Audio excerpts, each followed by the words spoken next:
They were the bold, comforting suppers that made the 1980s unforgettable, then disappeared like they never mattered. What happened to the meals that fed a generation, and why do they still haunt our cravings today? Chicken divan was the queen of creamy casseroles, a dish that somehow made broccoli feel like a luxury. Families would pile cooked chicken and steamed broccoli into a baking dish, then drown it in a sauce made from cream of chicken soup, a splash of sherry, and a heaping handful of shredded cheddar. It was finished with golden breadcrumbs and baked until bubbling. The name made it sound fancy, but it was pure 1980s comfort food, easy, affordable, and surprisingly rich. It could be made ahead of time, frozen, or doubled for potlucks. If your mother was trying to impress dinner guests without working too hard, this was what she made. Kids might have rolled their eyes at the broccoli, but by the second bite, nobody was complaining. The creaminess covered everything. Even if you hated vegetables, you liked this. It was the dish that made your mother feel like she was serving fine dining even when it came out of a can. Beef stroganoff took a hard left turn in the 1980s, and nobody was mad about it. The Hamburger Helper version was the most famous, but even homemade versions started borrowing from that quick and easy formula. Instead of strips of steak, you had ground beef. Instead of slow simmering, you had a one-pan, 15-minute meal. The creamy sauce, made from sour cream and mushroom soup or packet mixes, was poured over wide egg noodles and stirred until it looked just right. Thick, glossy, and beige in that oddly comforting way. It did not pretend to be authentic. It just wanted to get dinner on the table. This was a working parent's dream. Minimal prep, affordable ingredients, and flavor that punched way above its weight. Kids loved it. Adults loved it. Even picky eaters could get behind those silky noodles coated in savory cream. If you grew up in the 1980s, this was the taste of a weeknight. The clink of forks on Corelle plates, the hum of a kitchen lit by a single overhead bulb. It was warm, familiar, and deeply satisfying.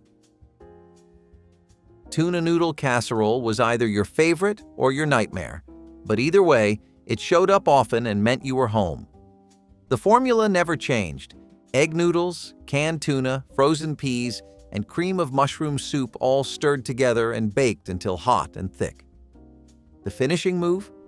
A crunchy crown of crushed potato chips, sometimes cornflakes, always something salty and golden. It came in a square dish that seemed bottomless. You would scoop out a portion and find yourself going back for more because it was weirdly addictive. Cheap, filling, and shelf-stable, it became the undisputed champion of weeknight meals for families trying to stretch $1. Some versions added chopped celery or onion. Others stayed true to the original, built on cans and carbs. It was a casserole that smelled like your grandmother's house. It could feed a family of 6 on pennies. And it tasted like a relic of a time when everything came from the pantry and nobody cared if the tuna was fancy. French bread pizza was not just a meal, it was an event. Every kid in the 1980s knew the thrill of seeing a halved loaf of crusty French bread slathered in red sauce, buried under gooey mozzarella, and dotted with slices of pepperoni or whatever toppings you had on hand. It baked quickly, smelled incredible, and had just the right amount of crunch and chew. It felt fancier than frozen pizza, more fun than takeout, and more customizable than anything else in the freezer. The sauce came from a jar, the cheese came from a bag, and the bread came from the bakery rack at the supermarket. But when it all came together, it felt like magic. Parents loved it because it was cheap and fast. Kids loved it because it felt like something made just for them. No one argued over slices because everyone got their own half. It was a Friday night tradition, a birthday party standby, and a backup plan for when real dinner plans fell through. It may not have been elegant, but it was full of joy. Chicken cordon bleu casserole was the shortcut supper that turned a fancy French dish into a creamy, weeknight-friendly bake. You started with chopped chicken, leftover or canned. Add in cubed ham, a few slices of Swiss cheese, and a rich sauce made from sour cream or cream of chicken soup. It all went into a casserole dish and got baked until bubbly and golden on top. No stuffing, no rolling, just the flavors of chicken cordon bleu without the effort. This dish felt grown up, but it was easy enough for anyone to make. It tasted like something from a restaurant, even if it came from a bag of shredded cheese and a can of soup. It was a go-to for potlucks, holiday leftovers, or a random Tuesday night when you wanted something cozy but a little bit elevated. If your mother ever made it, you remember how the ham melted into the sauce and how the Swiss gave it that sharp edge that kept you coming back. Taco salad in a Doritos bag was the definition of fun food, half salad, half chaos, and all 1980s genius.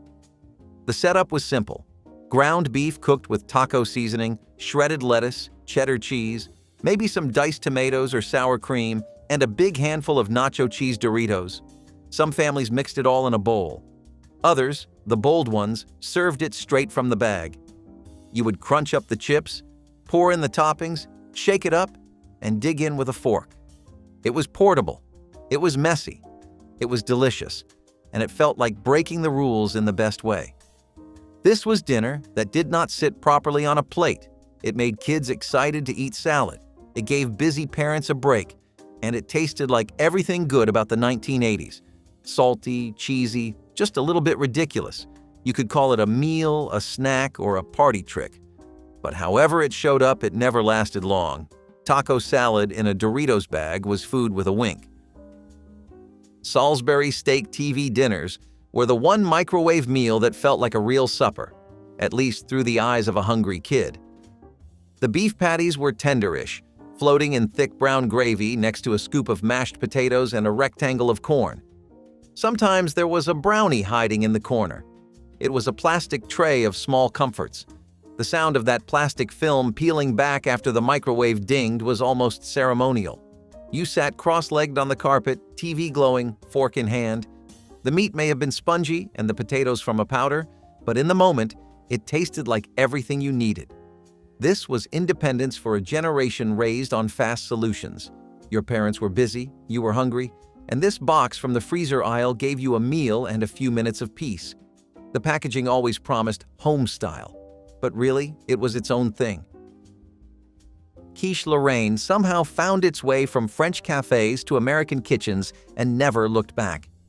Made with eggs, cream, bacon, and Swiss cheese baked into a pie crust, it was the closest most families got to elegance on a weekday. It showed up at brunches, baby showers, and dinner tables alike. Equal parts savory pie and silky casserole. The bacon brought salt, the cheese brought richness, and the cream made it smooth enough to spoon. This was a dish that made leftovers feel fancy. Leftover crust? Use it.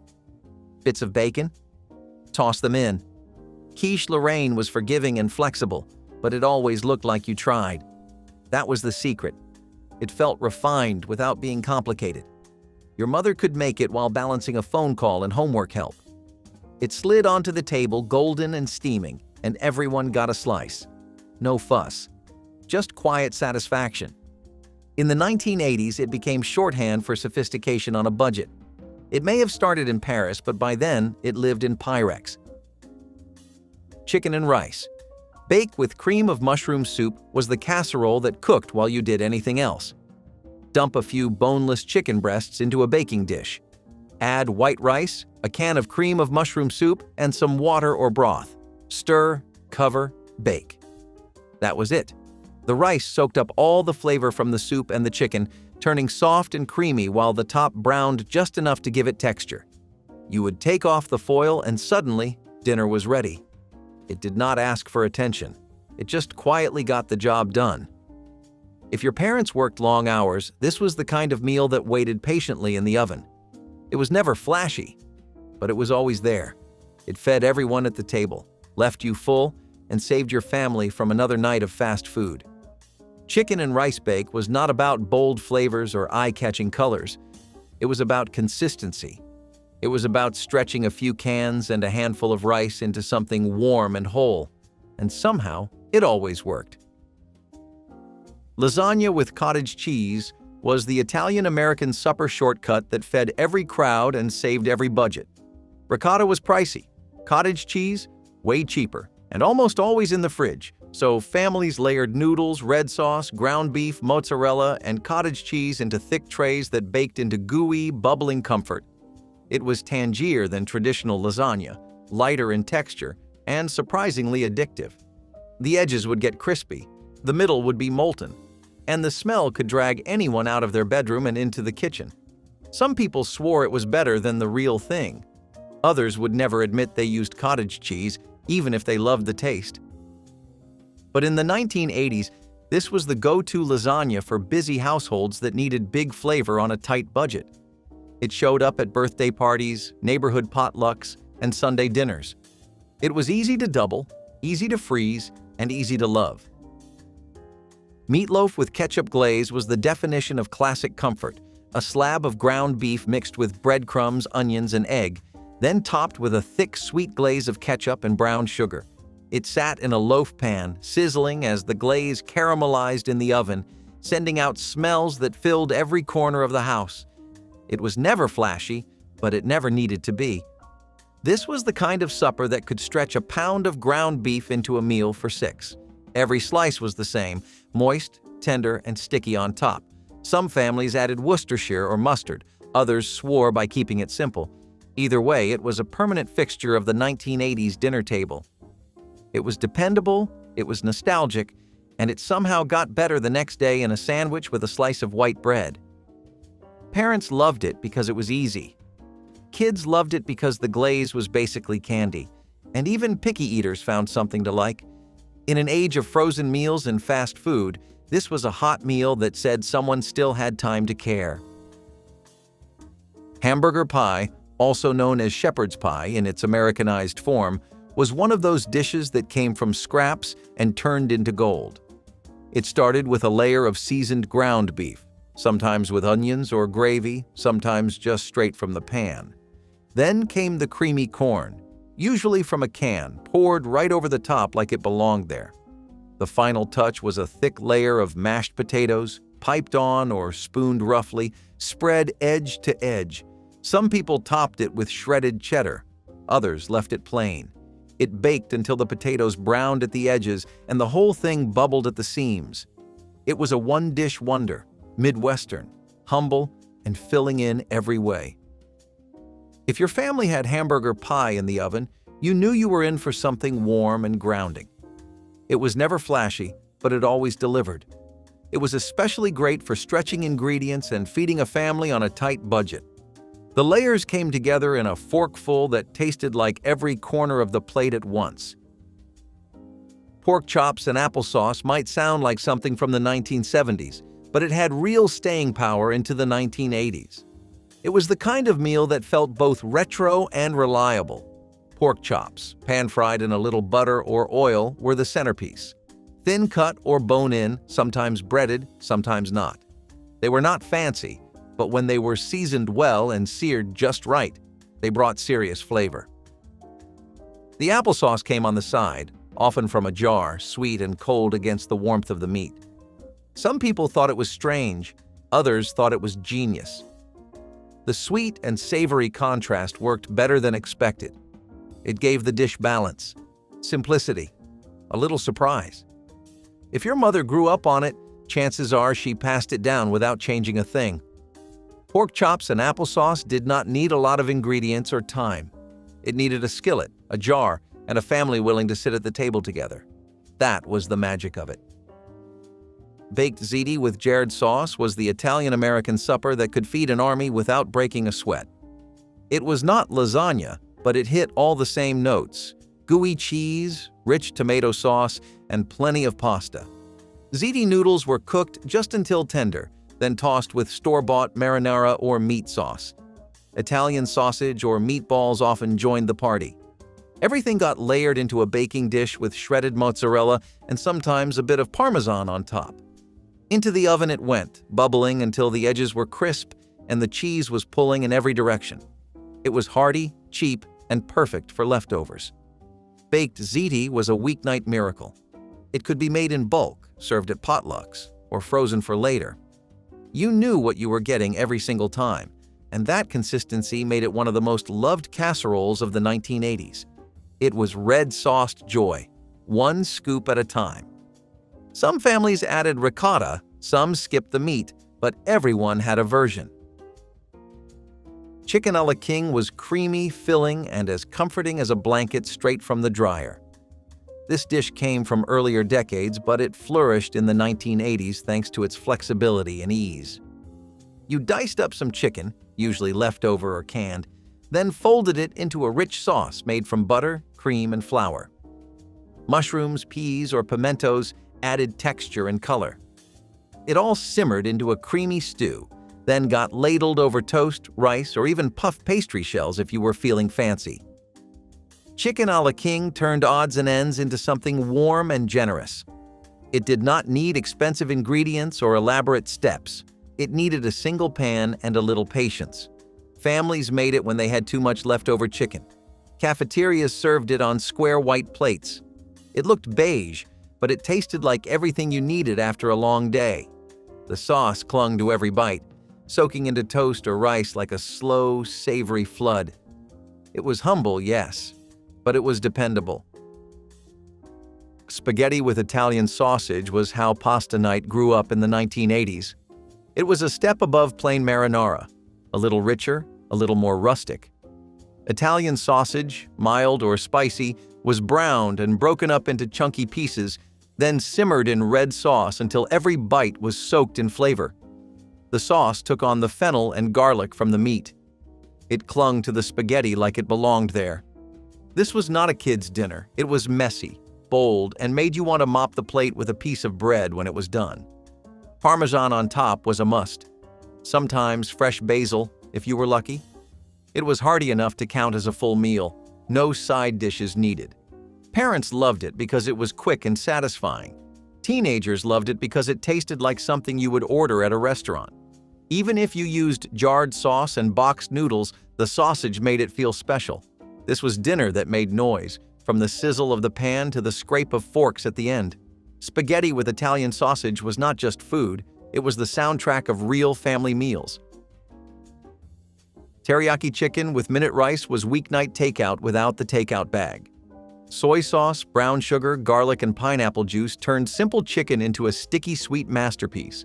It was cooked in a skillet or electric wok, poured over hot, fluffy minute rice, and eaten straight from the plate while steam curled into the kitchen light. It felt exotic back then, sweet, salty, and just a little tangy.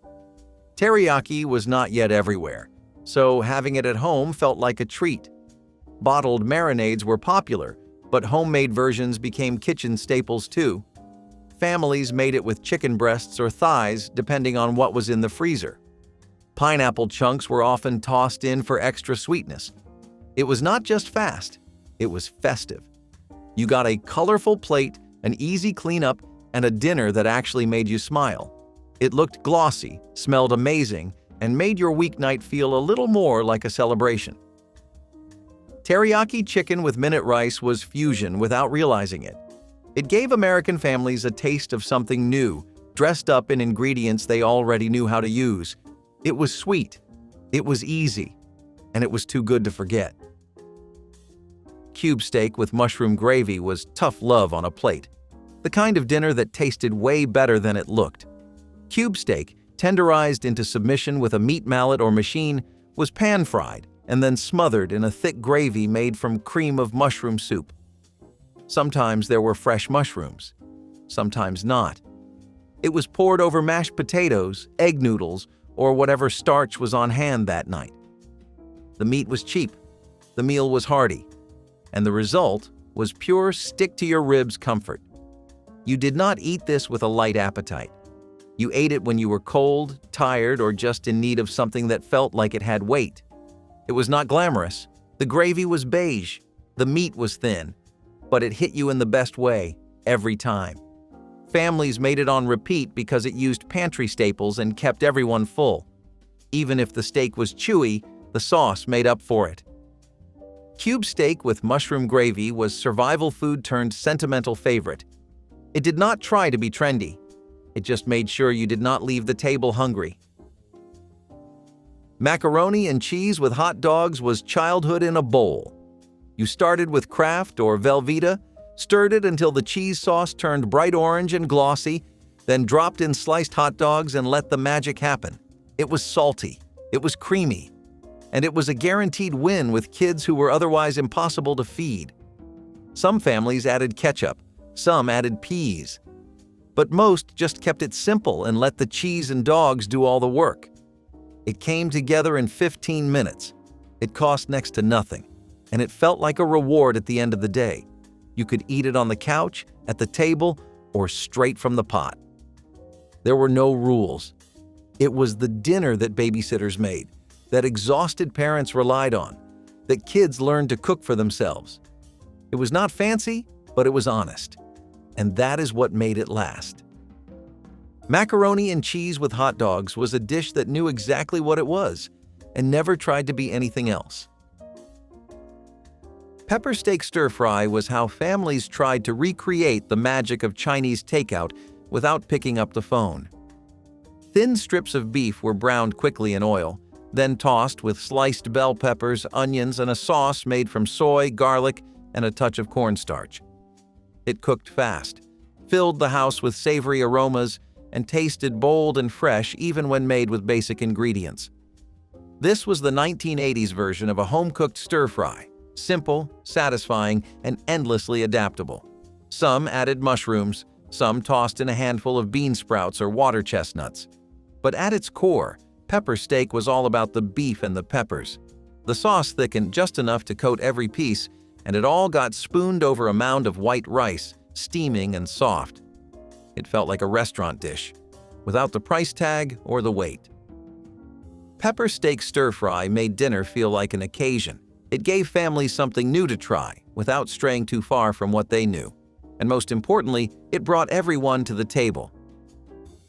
Jambalaya with smoked sausage brought a little southern fire into 1980s kitchens, even if you had never stepped foot in Louisiana.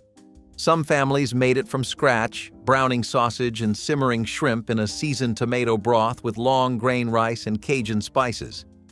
Others reached for the boxed kind, adding smoked sausage slices and calling it a day. Either way, it packed bold flavor into a single skillet.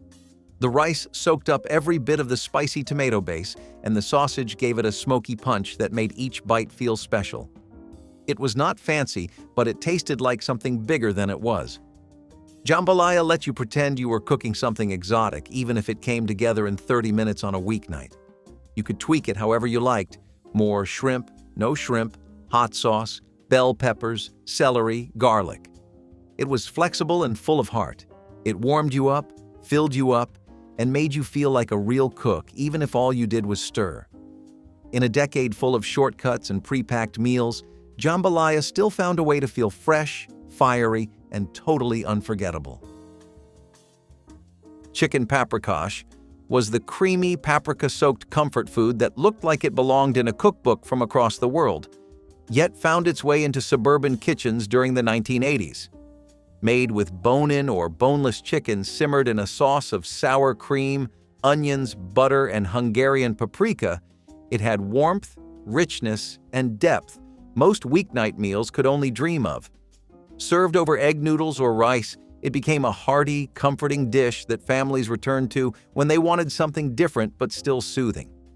The sauce was the star, creamy, orange-red, and smoky from the paprika. It clung to every bite of chicken, every forkful of noodles. It was the kind of dinner that made the whole house smell like someone had been cooking for hours. And sometimes they had. But even the quick versions, using canned broth and pre-cooked chicken, managed to hit the mark. Chicken paprikash felt exotic without being intimidating. It was one of those dishes that proved 1980s home cooks were not afraid to explore old-world flavors with modern-day shortcuts. It was not flashy, but it was soulful. Exactly what you needed on a cold night with nothing but time and a plateful of comfort. Swiss chicken bake was the kind of casserole that came out of nowhere and took over every potluck and weeknight dinner table. You took chicken breasts, boneless, skinless, and layered them in a baking dish. Then came slices of Swiss cheese, melted right on top. Over that, you poured cream of chicken soup mixed with a splash of milk or sour cream. But the real finishing move? A thick blanket of seasoned stuffing from a box, spread over everything like a crunchy, buttery crown. The whole thing baked until bubbling, the top golden and crisp, the chicken tender and juicy underneath. It looked simple. It tasted like something a diner would charge extra for. The flavors were rich and satisfying, with just enough sharpness from the Swiss to keep you coming back. It was fast, filling, and felt like a real meal, even when it came straight from cans and packages. In the 1980s, that was the magic. You did not need to make everything from scratch. You just needed to make something everyone wanted to eat. Swiss chicken bake was that dish, humble, heavy, and completely unforgettable. Barbecue meatballs over rice was sticky, sweet, and surprisingly elegant for something made with grape jelly. The meatballs were simple: ground beef, breadcrumbs, egg, maybe a dash of onion or garlic powder. Rolled, baked, and then dropped into a bubbling pot of barbecue sauce. Sometimes that sauce was just bottled barbecue. Sometimes it was a wild mix of ketchup, jelly, and mustard that should not have worked, but somehow always did.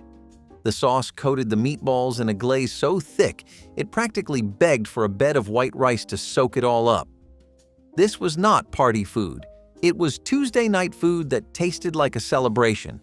It was filling, sticky in the best way, and so easy to make ahead. Families loved it because it used cheap ingredients. Kids loved it because it tasted like candy in dinner form. It looked like something you would get at a church supper or potluck served from a giant aluminum tray. But at home, it meant something a little more personal. It meant comfort. Stuffed bell peppers were the kind of dish that made you feel like someone had tried. The bell peppers were hollowed out like tiny edible bowls and filled with a mix of ground beef, white rice, tomato sauce, onions, and a good handful of shredded cheddar cheese.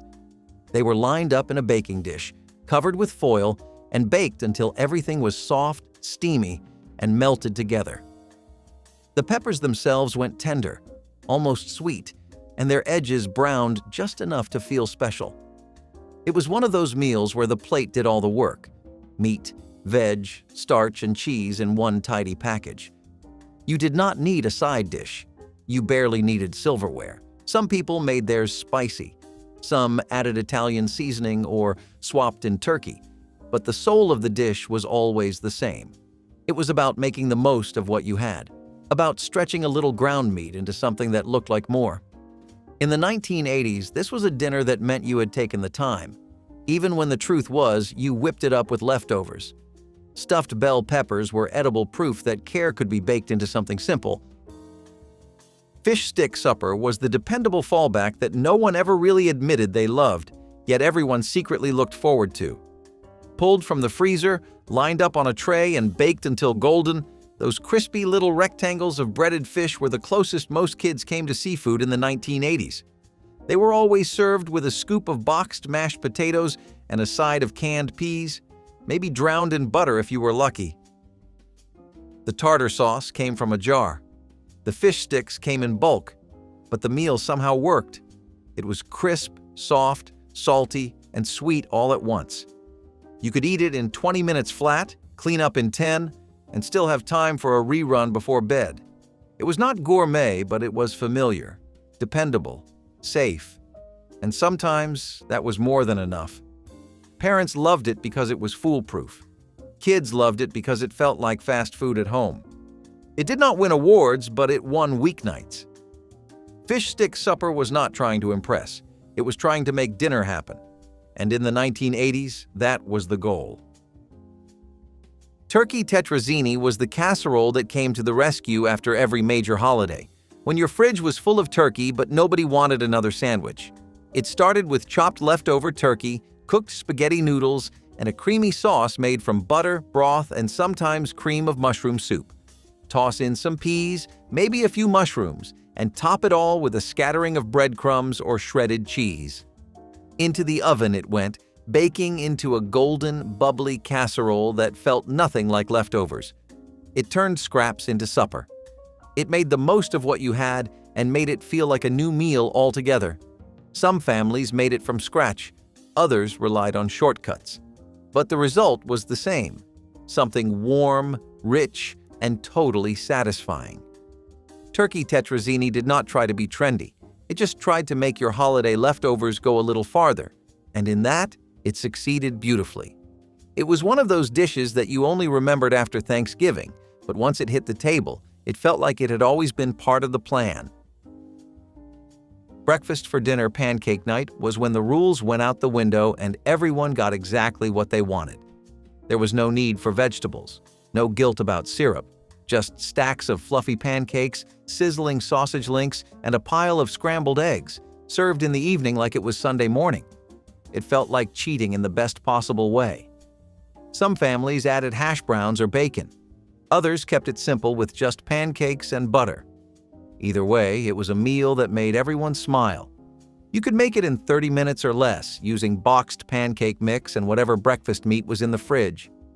It was affordable, it was easy, and it felt like a reward. Kids loved it because it tasted like vacation. Parents loved it because nobody complained. Pancake night was not about nutrition. It was about nostalgia. It was about making dinner feel like something to look forward to. Chicken broccoli rice casserole was the golden trio of 1980s casseroles, all packed into one dish. It started with cooked chicken, usually leftover or pulled from a can. Then came frozen broccoli, thawed just enough to mix in. Add a cup of uncooked minute rice, pour in a can of cream of chicken or mushroom soup, and stir it all together with a fistful of shredded cheddar. Into the oven it went, and out came a creamy, cheesy, one-pan miracle. The rice puffed up, the cheese melted, and the broccoli softened just enough to make everyone feel like they were eating something healthy. It was simple, satisfying, and endlessly adaptable. You could make it ahead, you could freeze it, you could double it and feed an army. Chicken broccoli rice casserole was not trying to win any awards. It was trying to get dinner on the table and still have everyone walk away happy. And most nights, it did exactly that. Pizza burgers were what happened when your parents could not decide between sandwiches and slices. You started with seasoned ground beef, browned in a skillet. Then you stirred in a little pizza sauce, jarred or homemade, and maybe a dash of oregano or garlic. This mixture got spooned onto halved hamburger buns, topped with shredded mozzarella, and popped into the oven until bubbly and golden. The result was somewhere between Sloppy Joe and open-faced pizza, and it was magic. Kids loved them because they were messy. Parents loved them because they were cheap, fast, and crowd-pleasing. They showed up in school cafeterias, weeknight dinners, and sometimes even birthday parties. You could dress them up with pepperoni, green peppers, or mushrooms, or keep them plain and classic. In the 18th century, a British nobleman named John Montagu, the 4th Earl of Sandwich, became so absorbed in his gambling that he didn't want to stop for a meal. According to legend, Montagu requested that his servant place meat between two pieces of bread so he could eat without interrupting his game. This convenient handheld meal allowed him to continue gambling while eating without the need for utensils or getting his hands messy. The Earl's request caught on, and soon others began asking for their own sandwich, named after him. While Montagu didn't invent the idea of bread and meat together, he certainly popularized it, and it became a staple in British cuisine. Interestingly, Montagu's need for convenience wasn't just about food. He was a well-known figure, serving as a diplomat and politician. His invention, though unintentional, revolutionized meals and provided a simple solution for busy people, whether they were working or, in his case, playing cards. Today, the sandwich is a global phenomenon, enjoyed by millions and filled with nearly any combination of ingredients imaginable. From simple ham and cheese to gourmet creations, the sandwich remains a quick, versatile meal, thanks to a man who just wanted to keep his hands free for the next round of cards. Bear meat might seem like something out of a survivalist's handbook, but it was once a prized delicacy in many cultures. The roast loin of bear was considered a special occasion dish, reserved for feasts and celebrations. This dish has deep roots in the culinary traditions of the early American settlers.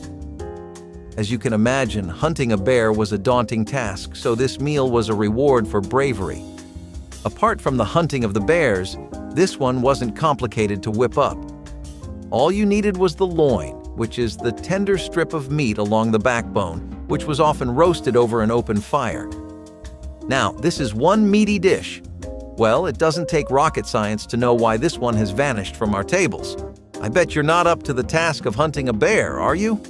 Alfredo di Lelio was an Italian chef who had the privilege and honor of inventing the Fettuccini Alfredo.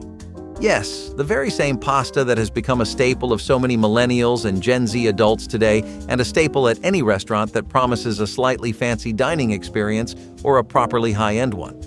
The story behind this dish is actually what makes it sweet, though, because Lelio was not trying to invent a new culinary wonder at all. He just wanted to give his wife her appetite back after her pregnancy took quite a toll on her body. And loss of appetite is a common symptom for women who were pregnant, among a host of other issues. Nothing seemed to be working and she was turning down all food, but she needed nutrition badly. This led to Lelio making the first Alfredo ever known, and we do not think he knew that his simple desire to make something his wife would excitedly eat would become such a world-famous dish. A lot of this fusion food craze actually extended to dishes that had become pretty much culturally ingrained into American DNA, like pizza. The natural extension of the idea of a pizza was to apply it to other things, as a stuffing, apparently. Not sure what the thought process there was, but that's how we got pizza stuffed mushrooms. Again, though, it shows you the shift towards appetizers because while pizza itself is arguably the most iconic main course of all time, pizza stuffed mushrooms are something you serve at a cocktail party or a Christmas gathering because they're bite-sized. The fusion and fun aspect of all of it was really what people were prioritizing and looking for. That doesn't mean the experiment had no value, because these dishes really hit the sweet spot. A lot of people would use fresh mushrooms and even stuff in sausages and breadcrumbs there, which added to the overall appeal. It's just that there were lots of people who were kind of struggling to get by with how quickly everything was shifting towards appetizers, that's all. I mean, on the other hand, you had more options for starters than ever before, but also on the other hand, it became more and more socially expected to have these kinds of things, so you had less room to make what you really wanted. Popcorn, as we know it today, came to life quite by accident. In the early 1900s, corn kernels were heated up for various purposes, but one day, a curious thing happened. A kernel of corn sitting over an open flame popped. The heat caused the moisture inside the kernel to turn into steam, which eventually built up enough pressure to make the kernel burst open. The result was a light, fluffy snack that was completely unexpected. What makes popcorn so unique is that it's one of the few foods that undergoes a transformation when heated. This new creation quickly caught on, and before long, popcorn became a staple at carnivals, fairs, and eventually movie theaters, where its popularity soared in the 20th century. Popcorn has been around for thousands of years, with evidence of it being consumed by Native Americans long before the modern version was invented. But it wasn't until that accidental pop in the 1900s that it evolved into the crunchy, buttery snack we love today. Now, the French weren't fans of the rabbit pie, so they decided to whip up a pigeon pie instead. This delicacy dates all the way back to the 17th century when James Hart, a Scottish physician, wrote in 1633 that pigeon pies were usually served with far too much pepper. It became an instant hit after Hart's paper, and people started cutting down on the pepper a bit.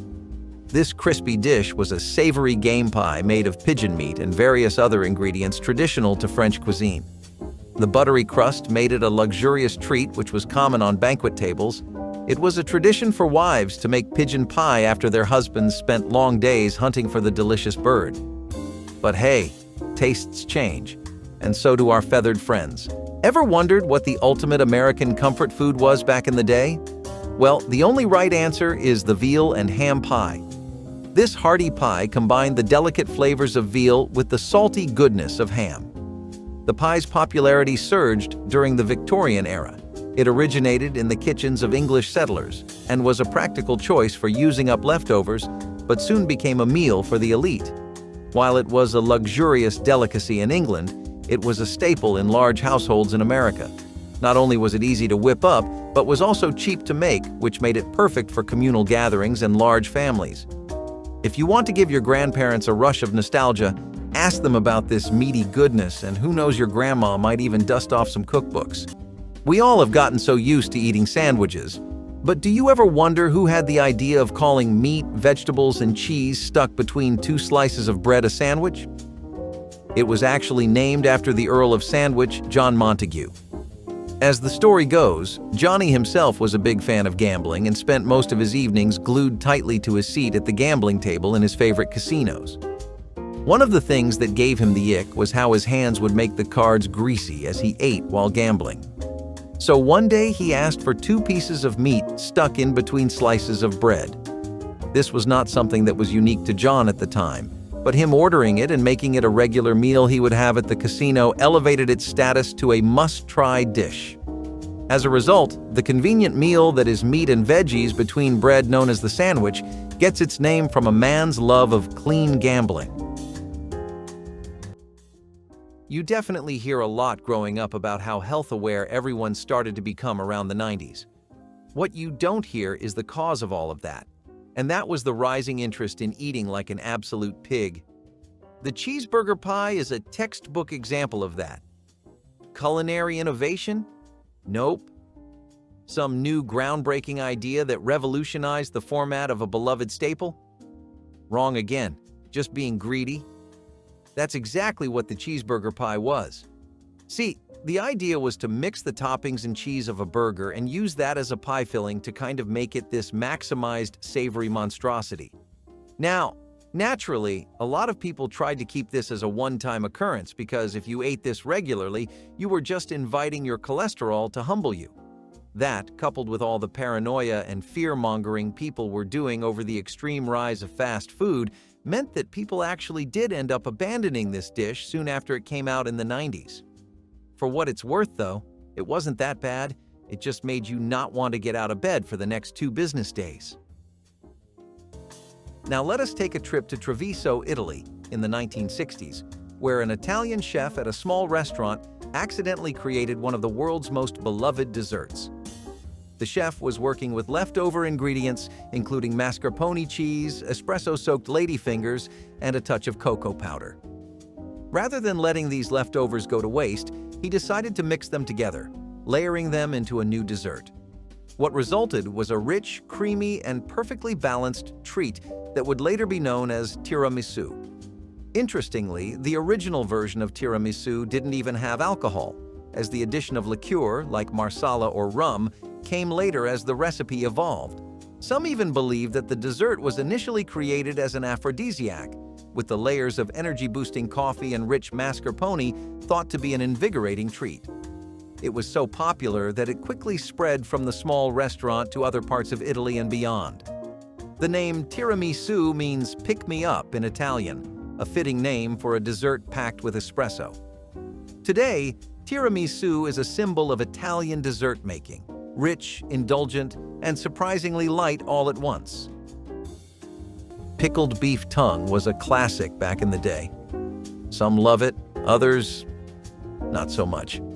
Now, before you jump to any conclusions, just hear me out because it's not as bizarre as it sounds. Yeah, beef tongue was found in many national cuisines and was used for taco fillings in Mexico and for open-faced sandwiches in the United Kingdom. Beef tongue, whether braised or pickled, was a versatile dish served both hot and cold. Believe it or not, it was a staple back in the day. It actually tastes pretty good if you close your eyes and pretend you're not eating beef tongue because that can sound a tad bit too much. It's not the healthiest meat though because beef tongue is very high in fat, which contributes up to 72% of its caloric content. It has become rare today, but you will be surprised to see how many places still sell beef tongue burritos down in Mexico. Yikes! Once, Dame Nellie Melba was staying at a hotel known as Savoy in London, and there she was thoroughly sick. For reference, Melba was a very renowned Australian opera singer, and Auguste Escoffier happened to be a big fan of hers at the time. Escoffier pioneered several French dishes that became famous in the culinary world, and Melba Toast was the latest addition when this story took place. Anyway, let's get back to it. So Damie needed food that was light and easily digestible. What was she to do? Auguste decided to make a type of toast that somebody on a pretty limited diet could eat, and Dame loved it so much she decided to eat it regularly even if she was not sick. Auguste decided to name the dish after her, one of two dishes that had the honor. The second was the peach Melba, which was a dessert with peaches and vanilla ice cream. Talk about being a dedicated fan. I can't exactly tell you where we started the entire trend of chicken pot pie dumplings, but I can tell you that people were reinventing all kinds of different comfort foods, and well, nothing says comfort like dumplings. People began to grow very tired of the typical way of making things and eating them in case you haven't been able to tell, and most of them were just looking for something new wherever they could find it. These reinventions were America's way of trying out new things and finding its footing in a world that was moving more and more towards globalization and an America that was becoming more and more diverse. Towards the end of the 90s, when the internet started to really take off, you started to see this dish in food blogs and even TV commercials too. Then there were all the different kinds of food trucks you could come across, which would often specialize in Asian American fusion food, and chicken pot pie dumplings were exactly that. It was pretty much just your standard dumpling but with a pot pie filling, so you got two tastes in one amply soft dumpling. A win-win for everybody, and hey, they were dirt cheap at most places back then. Milkshakes first made their debut in the 1880s, originally as a variation of eggnog, which was a popular holiday drink. These early milkshakes were made with milk, eggs, sugar, and sometimes whiskey, offering a creamy, rich flavor that was enjoyed as a festive treat. However, it wasn't until 1922 that the milkshake we know today was born, and it all happened by mistake. A man named Joe Shulman, who worked at a drugstore soda fountain, was experimenting with a new drink. While blending the ingredients together, he accidentally overmixed the concoction, creating a drink that was smoother and creamier than anyone had anticipated. The result was a milkshake that could be drunk through a straw, unlike the previous eggnog-style version that had to be spooned. This happy accident became an instant hit, and milkshakes soon gained popularity across the United States, especially in soda fountains and diners. By the 1930s, they were often made with ice cream, which added an extra layer of sweetness and texture. Interestingly, milkshakes were once a medicinal beverage, believed to be a nutritious option for people who were ill. Over time, the drink evolved into a fun, indulgent treat, complete with endless flavor combinations.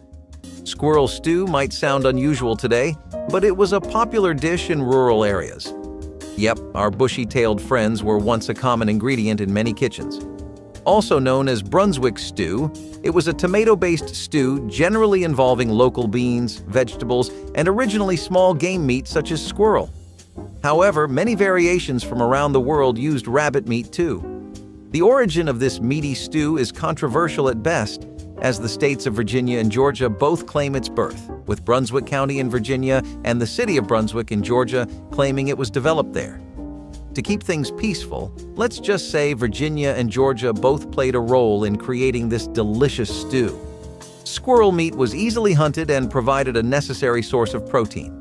With the rise of chicken, squirrel stew has fallen out of flavor. But hey, this one is pretty easy to whip up and will satisfy your Thursday night meat cravings like no other. One of the most popular stories behind the naming of Crepe Susette is that in 1895, an assistant waiter named Henri Charpentier at the Café de Paris in Monte Carlo served the future King Edward VII, the same man who later ruled England. Back then, he was the Prince of Wales, and one of his guests was an esteemed actress known as Susette. Charpentier was supposed to serve them crepes, but ended up setting the sauce on a raging fire, which resulted in what we would know as Crepe Susette. The prince ended up enjoying the meal so much, however, that he sincerely suggested it be named in honor of Susette. Now the dish has become one of the mainstays of French cuisine, and it continues to be a very dramatic and extravagant dish to make for someone close to you. Loaded baked potato waffles are actually just the natural next step in waffle making in America. It comes from the classic loaded baked potato, which would always be a baked potato stuffed to the brim with bits of bacon, cheese, cream, and other toppings like olives and chives. This time, you'd take advantage of God's gift to this green earth, or given recent rises in temperature, some would say God's curse, but either way, technology was really helping, okay? Waffle makers were no joke. They could get you the best, most even waffle you had ever made, and most people were really warming up to them. This was a fusion dish that multiplied comfort food against comfort food to give us something so incredibly soothing that the sum of its parts was so much more than either a baked potato or a waffle could ever be on their own. The modern variant of this dish, like the one you might see some people make today, would involve a waffle iron, but regular waffle makers were how people did it. Now, the potato part is still something that gets some usage today, but the loaded and baked part was a 1990s classic that lots of people just left there, really. I think we as a nation got too used to seeing our potato in nothing but French fry form. Did you know that vinegar was invented thousands of years ago? People from ancient times, in their quest to create alcoholic beverages like wine or beer, unknowingly left some batches exposed to bacteria in the air. As time passed, the once sweet wine or beer began to sour, turning into a tart liquid, vinegar. The process, known as fermentation, happens when the alcohol in the drink reacts with acetic acid bacteria, converting it into vinegar. Historians believe that this happy accident may have occurred around 5,000 years ago, possibly in Mesopotamia or Egypt, where early brewers and winemakers were working with fermented liquids. The sour taste was likely unpleasant at first, but early humans quickly discovered its value. Vinegar not only became a crucial preservative for fruits and vegetables, but it was also used medicinally and as a cleaning agent. One of the fascinating things about vinegar is its versatility. From salad dressings to marinades, it plays a key role in enhancing flavors, and its tangy bite is now a sought-after taste. But its accidental origins remind us that sometimes nature's unplanned outcomes can lead to discoveries that shape entire industries. Can you imagine Thanksgiving without your grandma's famous turkey roast? Well, back in the day, roast goose was the traditional holiday dish. It was cooked using dry heat with hot air enveloping it evenly on all sides. Now, this is a dish I can get behind. Juicy, crispy skin, tender meat, and a flavorful stuffing. What's not to love? This dish was normally served with plum sauce to augment its flavor. It was particularly popular in England, where it was often served with applesauce and bread sauce instead. In Guangdong and Hong Kong, roast goose was a variety of siu mei, or roasted meat dishes, within Cantonese cuisine. It was made by roasting geese with seasoning, often in a charcoal furnace at high temperatures. This dinner isn't common anymore, but with a little effort, you can still find fresh goose and recreate this classic dish at home. Perhaps it's time to give the good old goose a chance to shine again. Honestly, today, you would not encounter a kid ordering a Shirley Temple at a bar, and if you did, you wonder what that even is. Hearing Shirley Temple might give you strong images of a woman in her 60s enjoying a fancy cocktail, and you would be half right. It is a cocktail, but a non-alcoholic one that was made for a 1930s actress who was quite the star, and as you can probably guess, was named Shirley Temple. It was created for Shirley during her time as a teenage actress, so she could enjoy a drink that resembled a cocktail but was non-alcoholic. It was just ginger ale, lemon lime soda, and grenadine. It just looked appealing enough, and the cherry on top sold it as a proper drink even harder, though it was just for kids. As far as exciting food goes, don't let this one dish make you think the 90s had no bang for your buck. Nothing that would get your heartbeat racing, because they definitely did. The 1990s were the first time people started having those Asian BBQ chicken wraps you see in street food stalls everywhere and in people's hands while they rush their way to work too. Now, it's not really too clear who was the first person that ever made this. Some people think that it was an Asian fusion food chef that attended a food expo and tried the idea for the first time there, making a wrap with key ingredients used in Asian dishes. Some people think it was restaurants like P.F. Chang's and Chili's, which really showed the country the massive amounts of potential there was to be had in using things like hoisin and soy sauce and throwing in some Korean barbecue. I remember people literally waiting in lines before their shift would start for the ones with teriyaki sauce.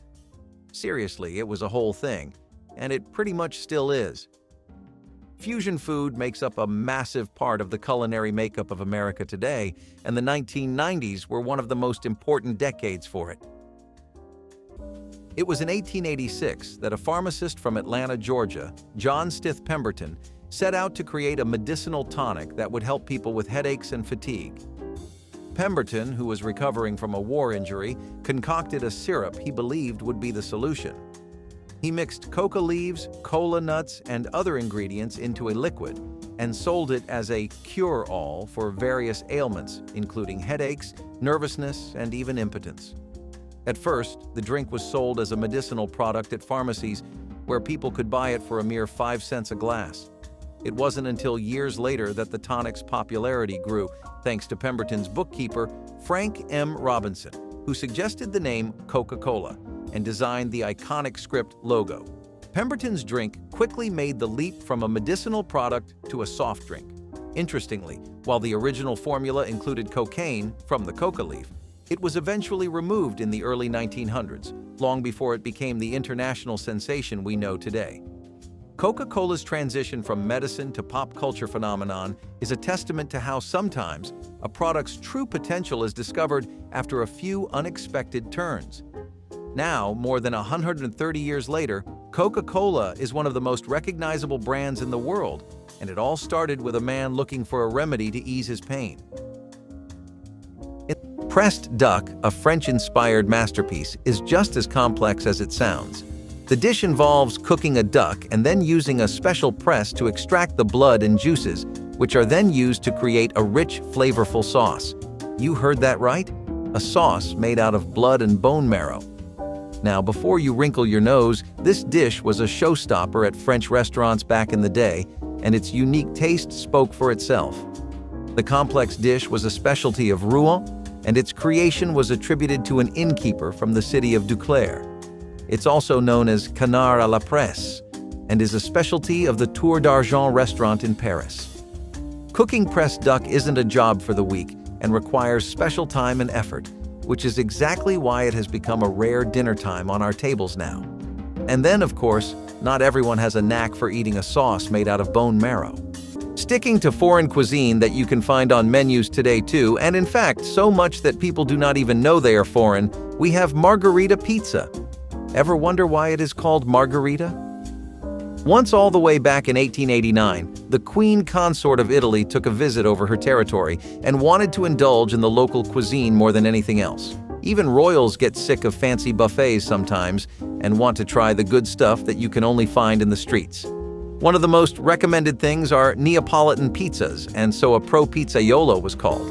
He impressed the Queen by making a thin crust pizza with an incredible sauce, and moreover, how the three main ingredients represented the Italian flag. Mozzarella, tomatoes, and basil matched up with the white, red, and green of Italy.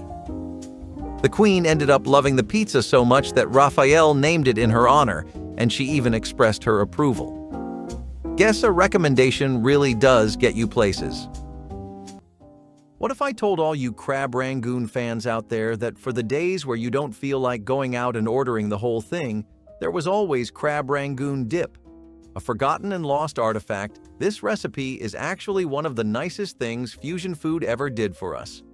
The idea of mixing Chinese and American cuisines together has always been something of divine intervention to me, but things like this really prove me right.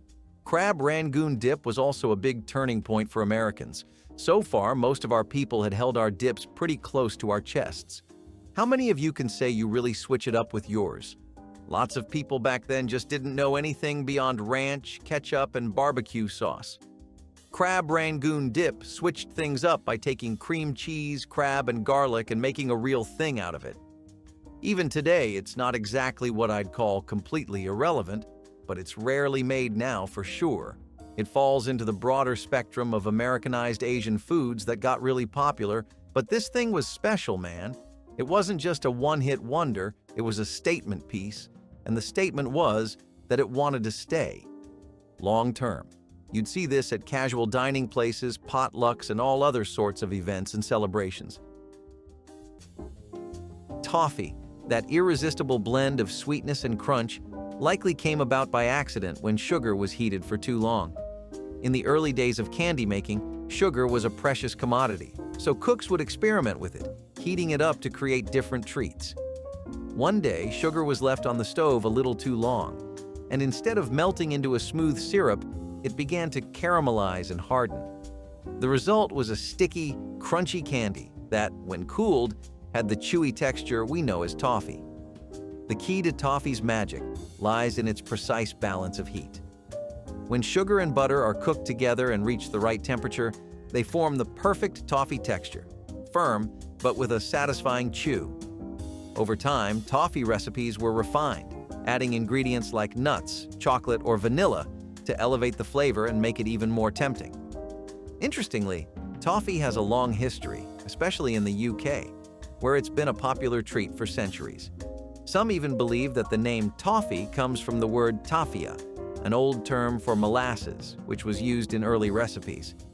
Today, toffee remains a beloved confection, whether it's in the form of sticky toffee pudding, chocolate-covered toffee, or just a simple, crunchy piece enjoyed on its own. If these 1980s suppers stirred up memories you forgot you missed, leave a comment, hit like to keep them alive, and subscribe for another helping.